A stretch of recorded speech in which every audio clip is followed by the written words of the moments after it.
अस्सलाम वालेकुम नाज़रीन, मिल्ली वॉइस के न्यूज़ बुलेटिन आलमी शब-ओ-रोज़ में आपका इस्तकबाल है। मैं अब्दुल वहाब।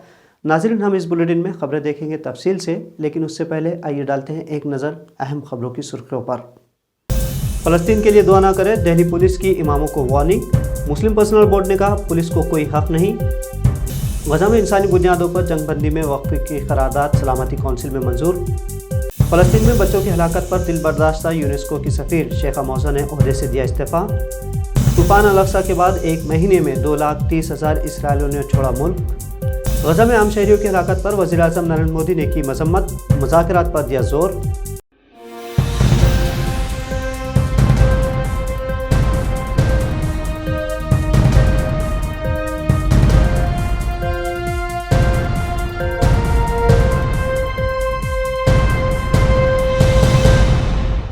इत्तला के मुताबिक माल्टा की जानिब से तैयार की गई सलामती कौंसिल में 12 वोटों से मंजूर की जाने वाली करारदाद में अमरीका, बरतानिया और रूस गैर हाजिर रहे। करारदाद में मुतालबा किया गया है कि गज़ा की पट्टी में हंगामी और तौसी इंसानी बुनियादों पर राहदारियाँ कायम की जाएँ ताकि महसूर इलाके में शहरियों तक इमदाद पहुँच सके। अक़वाम मुत्तहिदा के सेक्रेटरी जनरल के तर्जुमान स्टीफन दुजारिक ने कहा कि हमें वसाइल को मुतहरिक करने के काबिल बनाने में काफ़ी वक्त दरकार है ताकि लोगों को उनकी ज़रूरत की चीज़ें मिल सकें। वाज़ेह रहे कि सलामती कौंसिल की करारदादें क़ानूनी पाबंदी होती हैं, लेकिन अमली तौर पर बाज़ अरकान उन्हें नज़रअंदाज कर देते हैं। करारदाद में तमाम फ़रीक़ैन पर जोर दिया गया कि वो शहरियों, ख़ास तौर पर बच्चों के तहफ़्फ़ुज़ के हवाले से बैनुल-अक़वामी इंसानी ज़िम्मेदारियों की पासदारी करे। अक़वाम मुत्तहिदा में चीन के सफ़ीर ने गुज़िश्ता 40 रोज़ से जारी इसराइली दहशतगर्दी पर सलामती कौंसिल की गैर फ़आलियत पर मायूसी का इज़हार किया है। सलामती कौंसिल में माल्टा की मंदूब वेनेसा फ्रेज़ियर ने कहा कि सलामती कौंसिल के अरकान आवाज़ उठाने के लिए मुत्तहिद हैं। रूसी मंदूब वैसली नाज़िबिया ने कहा कि माल्टा की तरफ से पेश करदा करारदाद तसल्ली बख्श नहीं थी, अलबत्ता इंसानी अलमिया को देखते हुए रूस ने उसे वीटो नहीं किया। गज़ा में इसराइल की जारहाना बमबारी और उसमें हज़ारों फ़लस्तीनी बच्चों की हलाकत से दिल बर्दाश्ता क़तर के अमीर की वालिदा शेखा मौज़ा ने यूनेस्को के सफ़ीर के ओहदे से इस्तीफ़ा दे दिया है। उन्होंने अपने इस इक़दाम का ऐलान तुर्की के शहर इस्तंबुल में एक सरबराही इजलास में किया। ये इजलास तुर्की की खातून अव्वल ऐमन उर्दगान की सदारत में फ़लस्तीन के लिए एक दिल के उन्वान से हुआ। इस मौके पर शेखा मौज़ा ने कहा कि उन्हें जंगज़दा गज़ा में यूनेस्को की खामोशी से मायूसी हुई है, ख़ास तौर पर उस वक्त जबकि तलबा को निशाना बनाया जाता है। गज़ा में स्कूलों को तबाह किया जा रहा है, जो कि किसी भी सतह पर उसके मैंडेट से मुताबिकत नहीं रखता। शेखा मौज़ा ने सेशन के दौरान अपनी तकरीर में गज़ा में जो कुछ हो रहा है उसके बारे में अरब और इस्लामी दुनिया को मुत्तहद होने की ज़रूरत पर भी जोर दिया। उन्होंने पूछा कि आलम में बिरादरी कब तक खामोश रहेगी।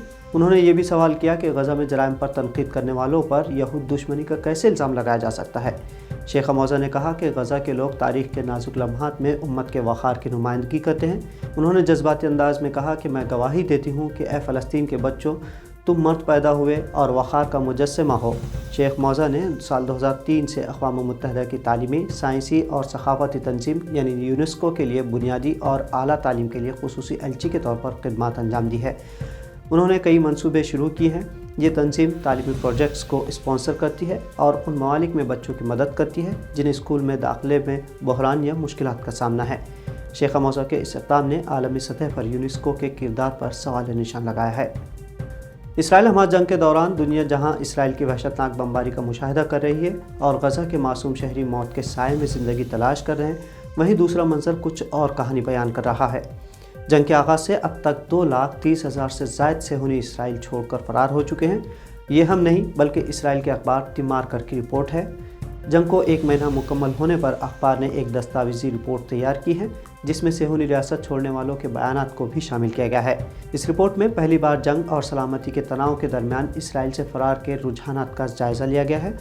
रिपोर्ट में बताया गया है कि मुल्क छोड़ने वालों में अक्सरत ने खौफ के मारे मुल्क से हिजरत करने और सिक्योरिटी के तनाव से बचने के लिए राह फरार इख्तियार की है। रिपोर्ट के मुताबिक ये रुझान जंग के दूसरे हफ्ते में सामने आना शुरू हुआ, जबकि गुज़िश्ता अक्टूबर की 7 तारीख को ऑपरेशन तूफ़ान अल-अक़सा के आगाज़ के साथ ही कई बैनुल-अक़वामी एयरलाइंस ने बिन गुरियन हवाई अड्डे पर अपनी परवाज़ें दोबारा शुरू कर दी। अखबार की तरफ से दस्तावेजी इसराइली क्रॉसिंग और एयरपोर्ट्स अथॉरिटी के एदाद व शुमार के मुताबिक 2,30,000 से ज़्यादा इसराइली मुल्क छोड़ चुके हैं। वज़ीर-ए-आज़म नरेंद्र मोदी ने गज़ा में इसराइल की बमबारी के नतीजे में आम शहरियों की हलाकतों की मज़म्मत की है। उन्होंने फ़ौरी मुज़ाकरात पर भी जोर दिया है। Modi voice of global south summit के इफ्तिताही सेशन से खिताब कर रहे थे। इस मौके पर नरेंद्र मोदी ने कहा کہ یہ ہم سب پر واضح ہے کہ مغربی ایشیا کے خطے میں رونما ہونے والے واقعات کی وجہ سے نئے چیلنجز ابھر رہے ہیں۔ ہندوستان نے 7 اکتوبر کو اسرائیل پر حملوں کی مذمت بھی کی۔ انہوں نے کہا کہ دنیا نے تحمل کا بھی مظاہرہ کیا اور بھارت نے بات چیت اور سفارتکاری پر زور دیا ہے، اور بھارتی اور اسرائیلی حماس کے درمیان جنگ میں شہریوں کی ہلاکتوں کی بھی شدید مذمت کرتے ہیں۔ وزیر اعظم مودی نے جنگ کے خاتمے کے مقصد کے حصول کے لیے تحمل سے کام لینے اور بات چیت کو ترجیح دینے کی اہمیت پر زور دیا۔ پی ایم مودی نے مزید کہا کہ فلسطینی صدر محمود عباس سے بات کرنے کے بعد ہم نے فلسطین کے لوگوں کے لیے انسانی امداد بھی بھیجی ہے۔ یہ وہ وقت ہے جب گلوبل ساؤتھ کے ممالک کو عالمی مفادات کے لیے متحد ہونا چاہیے۔ ملک کی راجدھانی دہلی کی مساجد میں اب نماز کے بعد مظلوم فلسطینیوں کے حق میں دعا کی بھی اجازت نہیں ہے۔ یہ آپ کو حیران کن لگے، لیکن یہ حقیقت ہے۔ معروف روزنامہ انقلاب کی ایک رپورٹ میں بتایا گیا ہے کہ دہلی پولیس نے 14 نومبر کو پرانی دہلی کے اماموں اور مؤذنوں کے نام ایک نوٹس جاری کی ہے۔ اس نوٹس میں انہیں آگاہ کیا گیا ہے کہ وہ نماز یا بیان کے دوران فلسطین یا غزہ میں اسرائیلی فوج کی جارحیت کا کوئی ذکر نہ کریں۔ اسی طرح فلسطین کے مظلوموں کے حق میں دعا نہ کرنے کی بھی ہدایت کی گئی ہے۔ اس معاملے میں Muslim personal law board, welfare party of India اور بہوجن پارٹی کے ایم پی کنور دانش علی نے دہلی پولیس کے رویے کی شدید مذمت کی ہے۔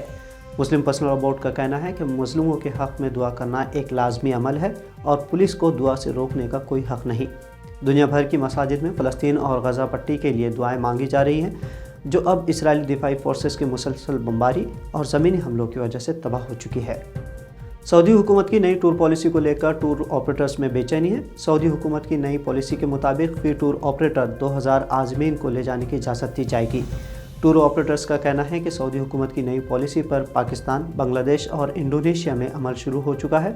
انہیں خدشہ ہے کہ اگر ہندوستان میں بھی اس پر عمل ہوتا ہے تو کوٹے کی مناسبت سے 522 ٹور آپریٹرز کی جگہ محض 18 ٹور آپریٹرز کو ہی موقع ملے گا۔ اسی طرح ہندوستان کی ٹور آپریٹرز انڈسٹری تقریباً ختم ہو جانے کا اندیشہ ہے۔ بڑے پیمانے پر لوگ بے روزگار ہو جائیں گے اور یہ بھی اندیشہ ہے کہ کہیں اس پر بھی کارپوریٹ کا قبضہ نہ ہو جائے۔ دوسری طرف اس تعلق سے حکومت ہند کی جانب سے اب تک کوئی وضاحت یا گائیڈ لائن جاری نہیں کی گئی ہیں۔ ٹور آپریٹرز کو حکومت ہند کی گائیڈ لائنز کا شدت سے انتظار ہے۔ حکومت ہند کی جانب سے کوئی واضح ہدایت نہ ملنے کے سبب یا کسی قسم کی یقین دہانی نہ کرائے جانے کے سبب ٹور آپریٹرز شدید بے چینی کے شکار ہیں۔ تو ناظرین، ملی وائس کے اہم خبروں میں آج اتنا ہی۔ آپ سے جلد ہوگی ملاقات نئی خبروں کے ساتھ۔ تب تک دیجیے اجازت عبد الوہاب کو۔ اللہ حافظ۔